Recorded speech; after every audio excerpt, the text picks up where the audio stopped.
जय भीम सगळ्यांना.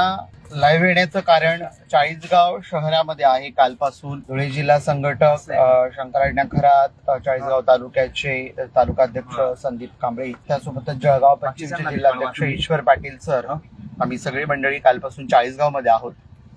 आपण जाणूनच आहात की 28 रोजी अर्थातच उद्या चाळीसगाव शहरामध्ये दिनांक 14 एप्रिल रोजी भारतरत्न डॉक्टर बाबासाहेब आंबेडकर यांच्या जयंतीच्या निमित्ताने आयोजित मिरवणुकीमध्ये जातीयवादी वृत्तीच्या काही लोकांनी त्या ठिकाणी हेतुपुरस्सरपणे वीज घालवली आणि अंधाराचा फायदा घेऊन त्या ठिकाणी भीम जयंतीच्या मिरवणुकीवर दगडफेक करण्यात आली. ही दगडफेक करूनच ही मंडळी थांबली नाही, तर ज्यावेळी भीमसैनिकांनी या सगळ्या गोष्टीचा विरोध केला, साहजिकच आहे हा आक्रोश हा नैसर्गिक होता आणि भीमसैनिकांनी रस्ता रोको केला. पण त्या ठिकाणी संदीप कांबळे आणि चाळीसगाव तालुक्याचे वंचित बहुजन आघाडीचे पदाधिकारी यांनी ज्या पद्धतीने समन्वयाची भूमिका घेत सगळा संवादी प्रक्रियेतून प्रकार पुढे नेला आणि होणारे गैरप्रकार की ज्यामुळे कुठल्याही प्रकारे सामाजिक असंतोष निर्माण होईल हे सगळं थांबवलं. दुसऱ्या दिवशी पुन्हा एकदा ज्यावेळी या सगळ्या संदर्भामध्ये पोलिसांशी सातत्याने संवाद चालू होता, त्याच दिवशी रात्रीपासून आपण पोलिसांनी नेहमीप्रमाणे बोटचे धोरण घेत चाळीसगाव तालुक्यामध्ये भारतीय जनता पार्टीचे विद्यमान आमदार आहेत. अगदी टाकळी गावापासून तर आपण जाणूनच आहात की बहुतांशी ठिकाणी वंचित बहुजन भारतीय जनता पार्टी ची लोक निवडून आलेली आहेत आणि यांची मुजोरी वाढत चालली आहे. प्रशासनाला हाताशी धरत इथल्या आमदार महोदयांनी या घटनेचं गांभीर्य घालवू पाहत त्या ठिकाणी गुन्हे दाखल करण्याविषयीची प्रक्रिया थोडी मंद केली. पण या सगळ्या प्रकारामध्ये पुन्हा एकदा सातत्याने तालुकाध्यक्ष आणि त्यांची टीम फोन इन कनेक्ट होते. माझ्याशी असतील, शंकराण्णांशी असतील, ईश्वरदादांशी असतील, कनेक्ट होते.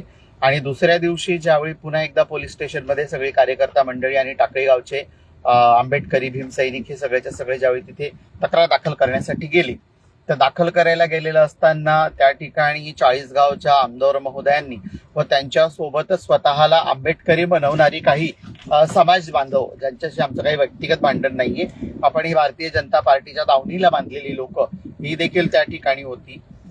जिल्ह्याचे एसपी त्या ठिकाणी होते, ऍडिशनल एसपी चाळीसगावच्या परिमंडळाच्या त्या ठिकाणी, त्यासोबतच जबाबदार पोलीस स्टेशन अधिकारी त्या ठिकाणी होते. या सगळ्यांसमोर चाळीसगाव विधानसभेचे भारतीय जनता पार्टीचे आमदार मंगेश दादा चव्हाण यांनी ज्या पद्धतीने चाळीसगाव तालुक्याचे तालुकाध्यक्ष यांच्यासोबत अतिशय अर्वाच्य भाषेमध्ये आणि दादागिरीच्या भाषेमध्ये की तूच का तो संदीप कांबळे तुझा कार्यक्रम लावतो अशी भाषा वापरली. ही भाषा वापरून ते थांबले नाही, तर त्या ठिकाणावरून ते निघून गेले. निघून गेल्यानंतर ज्यावेळी हा सगळा प्रकार आमच्या लक्षात आला, अॅट्रॉसिटीची केस आम्ही दाखल करून घेतलेली होती. पोलिसांशी सातत्याने रात्री अगदी 2 वाजेपर्यंत पदाधिकाऱ्यांशी फोन इन कनेक्ट राहत पोलिसांशी बोलत ही केस दाखल झालेली होती. पण नेहमीप्रमाणे परत एकदा असं झालं की ज्या वेळी अॅट्रॉसिटी दाखल होते म्हणजे आंबेडकरी जनतेच्या विरोधात जायचं, आंबेडकरी जनतेला भीम जयंती असेल, अशा अनेक घटना घडत आहेत. आपण बघतोय की या सगळ्या घटनांमध्ये हे सगळं करायचं आणि मग परत एकदा अॅट्रॉसिटी आम्ही गुन्हे दाखल केले की आमच्या विरोधात क्रॉस कंप्लेंट करायच्या, आमच्या तरुणांवर खोटे गुन्हे दाखल करत सत्ताधाऱ्यांनी पोलिसांकरवी स्वतःच्या युक्त्या वापरायच्या आणि ते गुन्हे दाखल मागे घेण्यासाठीचं एक प्रेशर क्रिएट करायचं. या सगळ्या प्रोसेस सुरू झाल्या. 17 तारखेला चाळीसगाव शहरामध्ये मंगेश चव्हाणांच्या विरोधात ज्यावेळी वंचित बहुजन आघाडीने मोर्चा काढला, त्याच दिवशी मेहुणबारे पोलीस स्टेशन ज्या अंतर्गत टाकळी हे गाव येतं, तर मेहुणबारे पोलीस स्टेशनमध्ये पोलिसांना कॉपरेट करणाऱ्या पदाधिकाऱ्यांना त्यासोबतच तिथल्या टाकळीमधल्या स्थानिक भीमसैनिकांवर खोटे गुन्हे अगदी 307 सारखे गुन्हे दाखल करण्यात आले. हे सगळे प्रकार सातत्याने घडत आहेत आणि हे सगळं घडवलं जात आहे. पण या सगळ्या गोष्टींच्या विरोधात मात्र वंचित बहुजन आघाडी काही शांत बसणारी नाही आणि ज्या ठिकाणी आंबेडकरी जनतेवर असेल किंवा कुठल्याही बहुजनांवर जे वंचित घटक आहेत त्यांच्यावर अन्याय होतो, वंचित बहुजन आघाडी ठोसपणे भूमिका घेऊन उभी राहते. आणि मग तरुणांवर गुन्हे दाखल झाले, पोलिसांनी तरुणांना अटक केली. ज्यांच्या विरोधात आम्ही दगडफेकीचे गुन्हे होते, ज्यांच्यावर अॅट्रॉसिटी सारखा गुन्हा दाखल होता, यांना मात्र चाळीसगाव पोलीस प्रशासनाने अटक केली नाही. अटक मात्र कोणाला केली तर जे भीमसैनिक खऱ्या अर्थाने पोलिसांना त्या ठिकाणी मदत करत होते आणि कायदा सुव्यवस्था कायम राखण्यासाठी नेहमीच आंबेडकरी जनता या बाबतीत सुज्ञपणे वागते.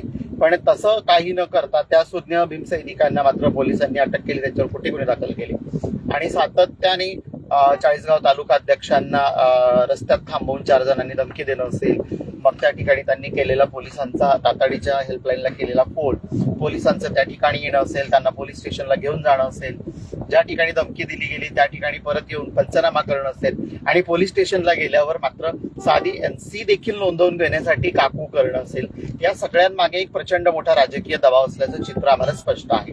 आंबेडकरी जनतेवर खोटे गुन्हे दाखल करणं असेल किंवा मग पदाधिकाऱ्यांना धमकावणं असेल, या पद्धतीच्या कुठल्याही गोष्टी वंचित बहुजन आघाडी कुठल्याही प्रकारे आम्ही हे सहन करून घेणार नाही. आणि म्हणूनच मी आवाहन करते या व्हिडिओच्या माध्यमातून की उद्या 28 रोजी सकाळी 10 वाजता छत्रपती शिवाजी महाराजांच्या पुतळ्याजवळून चाळीसगाव येथून उपविभागीय कार्यालय चाळीसगाव यांच्या कार्यालयावर जनमोर्चाचं आयोजन करण्यात आलेलं आहे. हा जनमोर्चा यासाठी की आंबेडकरी तरुणांवर होत असलेले खोटे गुन्हे दाखल मागे घेण्यात यावे.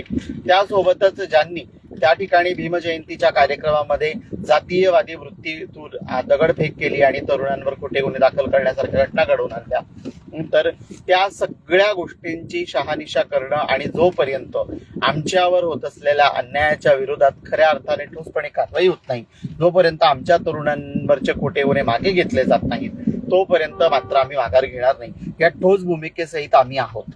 म्हणून मी आवाहन करेल चाळीसगाव परिसरातील, जळगाव जिल्ह्यातील, धुळे जिल्ह्यातील, नंदुरबार जिल्ह्यातील, नाशिक देखील इथून जवळच आहे, तमाम वंचित बहुजन आघाडीच्या सर्व बाळासाहेब आंबेडकरांच्या भूमिकेवर प्रेम करणाऱ्या समर्थकांना, शिवफुले शाहू आंबेडकरी जे संविधानवादी आहेत, जे अन्यायाच्या विरुद्ध त्याने सातत्याने लढतात, त्या तमाम लोकांना मी आवाहन करेल, साथींना आवाहन करेल की उद्या आपण या ठिकाणी मोर्चात आमच्या सोबत सहभागी व्हावं.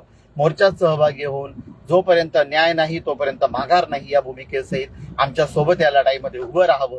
कारण दिवसेंदिवस भारतीय जनता पार्टीची आणि त्यांच्या पदाधिकाऱ्यांची वाढत असलेली मुजोरी, निवडून सत्ताधाऱ्यांची आलेली गुर्मी जर मोडीत काढायची असेल तर रस्त्यावर उतरावं लागणार आहे, भांडावं लागणार आहे, भिडावं लागणार आहे. म्हणून आपण भांडूया, भिडूया आणि लढूया, तितक्याच ताकदीने एकत्र होऊया.